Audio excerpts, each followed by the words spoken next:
नमस्कार। आज हम सीधे क्रिकेट की दुनिया की एक ऐसी खबर पर बात करेंगे जिसने काफी हलचल मचा दी है। भारतीय वनडे टीम में नेतृत्व का एक नया अध्याय शुरू हो रहा है। जी बिल्कुल। और ये सिर्फ एक ऊपर ऊपर का बदलाव नहीं लगता। इसके पीछे भारतीय क्रिकेट की भविष्य की दिशा, खासकर वो जो 2027 वर्ल्ड कप है, उसको लेकर जो रणनीति बन रही है उसकी झलक साफ दिखती है। हाँ, हमारे पास इस अनाउंसमेंट से जुड़ी कई चीजें हैं। टीम की पूरी लिस्ट आ गई है, कुछ जाने माने पूर्व क्रिकेटरों ने क्या कहा है वो भी है, और कुछ दिलचस्प एनालिसिस भी। तो आज हमारा मकसद है इस पूरे मामले को थोड़ा खोल कर समझना कि भाई इस फैसले के पीछे सोच क्या है, टीम का बैलेंस कैसा दिख रहा है, और सबसे जरूरी आगे चलकर भारतीय क्रिकेट के लिए इसके क्या मायने हो सकते हैं। यहां से चीजें थोड़ा समझने लायक हैं। बिल्कुल। सबसे पहले सबसे बड़ी खबर पर ही आते हैं, है ना?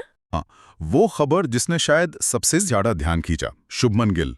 वो अब रोहित शर्मा की जगह भारत के नए वनडे कप्तान होंगे। और ये बदलाव ऑस्ट्रेलिया के खिलाफ जो सीरीज है 19 अक्टूबर से 3 मैचों की, उससे लागू होगा। जी। और उनके साथ श्रेयस अय्यर को उप कप्तान बनाया गया है। ये भी एक अहम जिम्मेदारी है, खासकर जब टीम एक नए दौर में जा रही हो। लेकिन यह एक चीज है जो शायद सबसे ज्यादा चर्चा में है। रोहित शर्मा और विराट कोहली वो टीम का हिस्सा बने हुए हैं, मतलब उन्हें ड्रॉप नहीं किया गया। वो खेलेंगे गिल की कप्तानी में। ये थोड़ा चौंकाने वाला नहीं? ये एक बहुत ही दिलचस्प रणनीति है असल में, और इसके कई मतलब निकाले जा सकते हैं। एक तरफ तो देखिए, सेलेक्टर्स ने भविष्य के लिए लीडरशिप तैयार करने का साफ संकेत दिया है गिल और अय्यर को चुनकर। दूसरी तरफ रोहित और कोहली जैसे सीनियर प्लेयर्स को टीम में रखकर उन्होंने मैदान पर अनुभव और स्थिरता, उसका एक सेफ्टी नेट भी रखा है। मतलब एक तरह से ये है कि नए कप्तान को सीखने का, गाइडेंस मिलने का मौका भी है, और टीम का एक्सपीरियंस भी बना रहेगा। लेकिन क्या ये बैलेंस बनाना आसान होगा? ड्रेसिंग रूम का माहौल कैसा होगा? 2 पूर्व कप्तान और एक नया युवा कप्तान, ये थोड़ा कॉम्प्लिकेटेड नहीं हो जाता? ये बिल्कुल वाजिब सवाल है। मैदान पर और ड्रेसिंग रूम में डायनामिक्स कैसे रहेंगे, वो तो खैर वक्त बताएगा। कागज पर तो ये बहुत अच्छा लगता है कि भाई युवा जोश को अनुभव का सहारा, लेकिन प्रैक्टिकली ये बहुत कुछ इस पर निर्भर करेगा कि खिलाड़ी, ये जो बड़े खिलाड़ी हैं, वो इन नई भूमिकाओं को कैसे लेते हैं। क्या रोहित और विराट पूरी तरह से गिल के नेतृत्व को सपोर्ट करेंगे? क्या गिल बिना किसी झिझक या दबाव के अपने फैसले ले पाएंगे? ये सब चीजें मायने रखेंगी। सही कहा। मानवीय पहलू काफी अहम होगा। खैर, इस बड़े फैसले पर बाहर से रिएक्शन कैसे आ रहे हैं? जाहिर है क्रिकेट जगत में तो इस पर खूब बात हो रही होगी। कॉमन है भविष्य की ओर देखने का नजरिया। जैसे भारत के पूर्व विश्व कप विजेता खिलाड़ी हैं मदन लाल जी, उन्होंने इसे एक दूरदर्शी फॉरवर्ड लुकिंग कदम कहा है। उनका मानना है कि ये 2027 विश्व कप की तैयारी के लिहाज से एक जरूरी फैसला है। दूरदर्शी मतलब उनका मानना है कि ये बदलाव आज नहीं तो कल होना ही था। अच्छा, और इंग्लैंड के पूर्व कप्तान डेविड गॉवर, उनका भी जिक्र है। उनकी क्या राय है इस पर? डेविड गॉवर का एनालिसिस थोड़ा और नुकीला है। उनका साफ मानना है कि ये लगभग तय है कि रोहित शर्मा और विराट कोहली 2027 विश्व कप में नहीं खेलेंगे। उम्र को देखते हुए, फॉर्म को देखते हुए एक स्वाभाविक बात लगती है। इसलिए गॉवर का जोर इस बात पर है कि भारत के पास इसके सिवा कोई चारा नहीं है कि वो गिल जैसे युवा खिलाड़ियों को अभी से कप्तानी सौंपे और उन्हें तैयार करे। तो गॉवर एक तरह से ये कह रहे हैं कि सिलेक्टर्स ने बस वक्त की नब्ज पहचानी है। ये सिर्फ कप्तानी का बदलाव नहीं, बल्कि एक पीढ़ीगत बदलाव, जिसे कहते हैं ना जनरेशनल शिफ्ट, बिल्कुल उसकी औपचारिक शुरुआत है। बिल्कुल। गवर का नजरिया यही इशारा करता है। ये बताता है कि चयनकर्ता शायद सिर्फ अगली सीरीज या अगले साल के बारे में नहीं सोच रहे, बल्कि वो अगले 4 साल के पूरे साइकिल पर नजर रखे हुए हैं। 2027 विश्व कप के लिए एक कोर टीम और एक सेट कैप्टन तैयार करना उनका शायद मुख्य लक्ष्य है। ये बात इस पूरे मामले को और भी पेचीदा बनाती है, खासकर जब हम रोहित शर्मा के कप्तानी रिकॉर्ड को देखते हैं। बिल्कुल। उन्हें हटाया गया है, लेकिन एक वनडे कप्तान के तौर पर उनका प्रदर्शन तो कमाल का रहा है ना? रोहित शर्मा, जिन्हें अब वनडे कप्तानी से हटाया गया है, उनका रिकॉर्ड बहुत शानदार है। MS धोनी के बाद वो अकेले ऐसे भारतीय कप्तान हैं जिन्होंने टीम को 3 अलग-अलग ICC व्हाइट बॉल टूर्नामेंट के फाइनल तक पहुंचाया है। 2023 वर्ल्ड टेस्ट चैंपियनशिप फाइनल, फिर 2023 वनडे वर्ल्ड कप फाइनल, और अभी हाल ही में 2024 T20 world cup final. 3 ICC final, ये तो असाधारण रिकॉर्ड है। और सुनने में आया है कि कप्तान के तौर पर वो 2 आईसीसी ट्रॉफी भी जीत चुके हैं, 2018 एशिया कप वनडे फॉर्मेट और 2023 एशिया कप वो भी वनडे। तो सवाल यही उठता है कि इतने सफल कप्तान को फिर क्यों बदला गया? ये सवाल बिल्कुल लाजमी है। चयनकर्ताओं या बीसीसीआई की तरफ से जो वजह बताई गई है वो यही है कि ये 2027 विश्व कप की तैयारी का हिस्सा है। ये दिखाता है कि चयन समिति शायद भविष्य बनाने को, मतलब अगली पीढ़ी को तैयार करने को अभी की या हाल की सफलता से ज्यादा वजन दे रही है। लेकिन क्या ये थोड़ा जोखिम भरा कदम नहीं है? एक सफल कप्तान जिसकी टीम हाल ही में T20 वर्ल्ड कप जीती है, भले ही ये वनडे की कप्तानी से हटाया गया है, पर उसे बदलना टीम के मोमेंटम को, लय को प्रभावित कर सकता है। और क्या ये रोहित शर्मा के साथ थोड़ा नाइंसाफी जैसा नहीं लगता? देखिए, नाइंसाफी कहना शायद थोड़ा ज्यादा भावनात्मक शब्द हो जाएगा, लेकिन हाँ, ये एक कठोर फैसला जरूर है।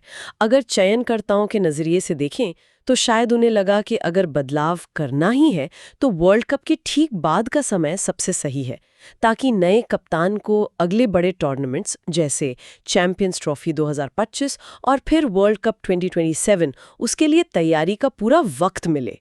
जोखिम तो है, क्योंकि लीडरशिप में बदलाव हमेशा थोड़ी अनिश्चितता लाता है, लेकिन शायद सिलेक्टर्स को लगा कि ये कैलकुलेटेड रिस्क लेना जरूरी है। एक कैलकुलेटेड रिस्क, हाँ, ये सही तरीका है इसे देखने का। चलिए अब जरा उस टीम पर नजर डालते हैं जिसे इस नई शुरुआत के लिए चुना गया है। ऑस्ट्रेलिया के खिलाफ वनडे सीरीज के लिए कौन-कौन है टीम में? जी, वनडे टीम इस प्रकार है। शुभमन गिल कप्तान, रोहित शर्मा, विराट कोहली, श्रेयस अय्यर उपकप्तान, अक्षर पटेल, केएल राहुल विकेटकीपर, फिर नीतीश कुमार रेड्डी, वॉशिंगटन सुंदर, कुलदीप यादव, हर्षित राणा, मोहम्मद सिराज, अर्शदीप सिंह, प्रसिद्ध कृष्णा और ध्रुव जुरेल दूसरे विकेटकीपर और यशस्वी जायसवाल। इस टीम को देखकर तो वही बात फिर से सामने आती है, अनुभव और युवा जोश का एक ध्यान से बनाया गया मिश्रण।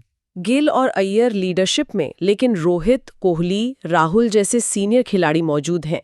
और फिर नीतीश कुमार रेड्डी, हर्षित राणा, ध्रुव जुरेल जैसे नए नाम भी हैं। ये नए चेहरे क्या संकेत देते हैं? ये नए चेहरे साफ दिखाते हैं कि डोमेस्टिक क्रिकेट और आईपीएल में जो लगातार अच्छा कर रहे हैं उन्हें मौका मिल रहा है। नीतीश कुमार रेड्डी वो लोअर मिडिल ऑर्डर में तेजी से रन बना सकते हैं और कुछ ओवर मीडियम पेस गेंदबाजी भी कर लेते हैं। शायद हार्दिक पांड्या की कमी को देखते हुए उस तरह के बैलेंस की तलाश। हर्षित राणा ने अपनी पेस और डेथ ओवर्स में गेंदबाजी से आईपीएल में काफी इंप्रेस किया है। ध्रुव जुरेल का दूसरा कीपर के तौर पर आना भी फ्यूचर प्लानिंग लगती है, केएल राहुल के वर्कलोड को देखते हुए। और यशस्वी जायसवाल की मौजूदगी टॉप ऑर्डर में एक और अटैकिंग ऑप्शन देती है। तो ये सिर्फ कप्तानी का बदलाव नहीं है, टीम कंपोजिशन में भी नई सोच दिख रही है। अच्छा, इसी अनाउंसमेंट में T20I टीम का भी जिक्र था, वहां क्या सीन है? क्या वहां भी कोई बड़ा फेरबदल है? वनडे में ये बड़ा बदलाव तो है ही, लेकिन दिलचस्प बात यह है कि सिलेक्टर्स ने लिमिटेड ओवर्स के दोनों फॉर्मेट्स के लिए थोड़ी अलग अप्रोच अपनाई है। T20I टीम की कप्तानी सूर्य कुमार यादव के पास ही रखी गई है, जबकि शुभमन गिल वहां उपकप्तान बनाए गए हैं। अच्छा, तो वनडे में गिल कप्तान, T20I में सूर्य कुमार। इसका मतलब क्या सिलेक्टर्स फॉर्मेट स्पेसिफिक लीडरशिप पर जोर दे रहे हैं? क्या ये माना जा रहा है कि दोनों फॉर्मेट के लिए अलग तरह के कप्तान चाहिए? ऐसा ही लगता है। T20 क्रिकेट की जो रफ्तार है उसकी जरूरतें वनडे से काफी अलग हैं। सूर्य कुमार यादव का खेलने का स्टाइल और उनकी कप्तानी का तरीका वो शायद T20 के लिए ज्यादा सही माना गया, थोड़ा ज्यादा अटैकिंग, थोड़ा आउट ऑफ द बॉक्स सोचने वाला। वहीं वनडे में पारी बनाने की, लंबे समय तक खेल पर कंट्रोल रखने की जरूरत होती है, शायद इसलिए गिल को वहां ज्यादा फिट समझा गया। ये स्पेशलाइजेशन का दौर है और ये अब कप्तानी में भी दिख रहा है। ये भी एक दिलचस्प पॉइंट है। तो T20I टीम में कौन-कौन है, एक नजर उस पर भी डाल लेते हैं फटाफट। जरूर। ऑस्ट्रेलिया के खिलाफ T20I सीरीज के लिए टीम है सूर्य कुमार यादव कप्तान, अभिषेक शर्मा, शुभमन गिल उपकप्तान, तिलक वर्मा, नीतीश कुमार रेड्डी, शिवम दुबे, फिर अक्षर पटेल, जितेश शर्मा विकेटकीपर, वरुण चक्रवर्ती, जसप्रीत बुमराह, अर्शदीप सिंह, कुलदीप यादव, हर्षित राणा और संजू सैमसन विकेटकीपर, रिंकू सिंह और वॉशिंगटन सुंदर। इस T20I टीम में तो मतलब युवा खिलाड़ियों की पूरी फौज दिख रही है। अभिषेक शर्मा, तिलक वर्मा, रिंकू सिंह, जितेश शर्मा, शिवम दुबे, ये सब वो नाम हैं जिन्होंने T20 में अपना लोहा मनवाया है। और नीतीश रेड्डी और हर्षित राणा यहाँ भी हैं। मतलब चयनकर्ता इनको दोनों फॉर्मेट में इन्वेस्ट कर रहे हैं। बिल्कुल। T20I टीम का फोकस साफ तौर पर युवा जोश, एक्सप्लोसिव बैटिंग और खास T20 स्किल्स पर है। जसप्रीत बुमराह की वापसी बॉलिंग अटैक को जबरदस्त मजबूती देगी। संजू सैमसन की मौजूदगी भी कीपिंग और बैटिंग में गहराई लाती है। ये टीम अगले T20 विश्व कप यानी 2026 की नींव रखती हुई दिख रही है। तो कुल मिलाकर भारतीय सिलेक्टर्स ने लिमिटेड ओवर्स क्रिकेट के लिए एक डबल स्ट्रैटेजी अपनाई है। वनडे में अनुभव के साथ लीडरशिप चेंज और T20I में युवा शक्ति और स्पेशलाइजेशन पर जोर। सही कहा। ये एक सोची समझी रणनीति लगती है जिसमें प्रेजेंट और फ्यूचर दोनों का ध्यान रखने की कोशिश की गई है। ठीक है, तो इस पूरी बातचीत को समेटते हैं। अगर श्रोताओं को इस पूरे डेवलपमेंट से कुछ खास बातें याद रखनी हो तो वो क्या होंगी? Main takeaways. मेरे ख्याल से 4 मुख्य बातें हैं जो ध्यान में रखनी चाहिए। पहली, शुभमन गिल भारत के नए वनडे कप्तान हैं और श्रेयस अय्यर उप कप्तान, और इसे साफ तौर पर 2027 विश्व कप की तैयारी के तौर पर देखा जा रहा है। दूसरा, और ये बहुत जरूरी है, कि रोहित शर्मा और विराट कोहली जैसे दिग्गज वनडे टीम का हिस्सा बने रहेंगे। उन्हें हटाया नहीं गया है। वे टीम को अपना अनुभव देंगे, स्थिरता देंगे, भले ही अब लीडरशिप रोल में नहीं है। तीसरा, रोहित शर्मा को वनडे कप्तानी से हटाना उनके इतने सफल रिकॉर्ड के बाद भी ये सिलेक्टर्स की फ्यूचर फोकस्ड सोच को दिखाता है। वो शायद लॉन्ग टर्म प्लानिंग को शॉर्ट टर्म नतीजों से ज्यादा महत्व दे रहे हैं। और चौथा, डेविड गॉवर जैसे बाहरी एक्सपर्ट्स का भी मानना है कि ये बदलाव लॉजिकल है और जरूरी भी, क्योंकि बहुत संभावना है कि रोहित और विराट अगले वर्ल्ड कप साइकिल तक टीम में ना हो, इसलिए नए लीडर्स को तैयार करने का यही सही वक्त है। बिल्कुल, ये भारतीय क्रिकेट के लिए वाकई एक अहम मोड़ है। ये एक प्रयोग भी है एक तरह से। क्या अनुभव और युवा जोश का ये जो मिश्रण बनाया गया है, ये मैदान पर वैसा ही काम करेगा जैसी उम्मीद है?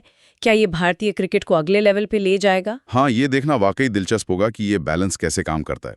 क्या टीम इस बदलाव को आसानी से अपनाकर आगे बढ़ेगी, या फिर लीडरशिप में इस बड़े फेरबदल का असर मैदान पर परफॉर्मेंस में कुछ उतार चढ़ाव के रूप में दिखेगा? आज की चर्चा को एक सोचने वाले सवाल के साथ छोड़ सकते हैं।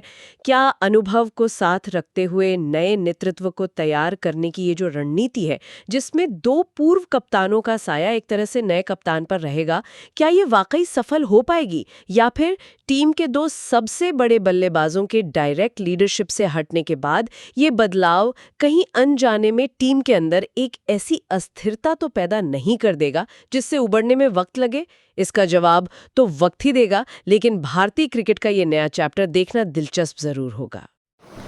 अगर आपको ये वीडियो पसंद आई है तो इसे ज़रूर लाइक करें, कमेंट सेक्शन में अपना ओपिनियन बताएं और चैनल को ज़रूर सब्सक्राइब करें। मिलते हैं अगली वीडियो में, तब तक के लिए नमस्कार।